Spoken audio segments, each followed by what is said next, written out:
దేశం అభివృద్ధిలో ముఖ్యమైన పాత్ర పోషిస్తుంది. అందువల్ల గరిష్ట సంఖ్యలో యువత మాదక ద్రవ్య రహిత భారతదేశ ప్రచారంలో చేరడం చాలా ముఖ్యం. దేశం యొక్క ఈ సవాళ్లను స్వీకరిస్తూ ఈ రోజు ఐక్యమై సమాజం, కుటుంబం, స్నేహితులు మాత్రమే కాకుండా మనం కూడా మాదక ద్రవ్య రహితంగా ఉంటామని ప్రతిజ్ఞ చేస్తున్నాము. ఎందుకంటే మార్పు మనతోనే ప్రారంభం కావాలి.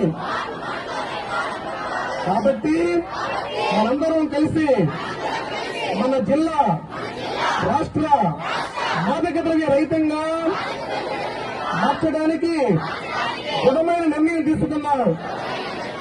పార్వతీపురం మన్యం జిల్లాని మాదక ద్రవ్య రహితంగా మార్చుదాం.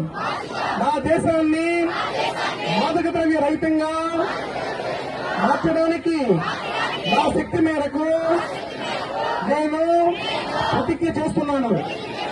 జై హింద్.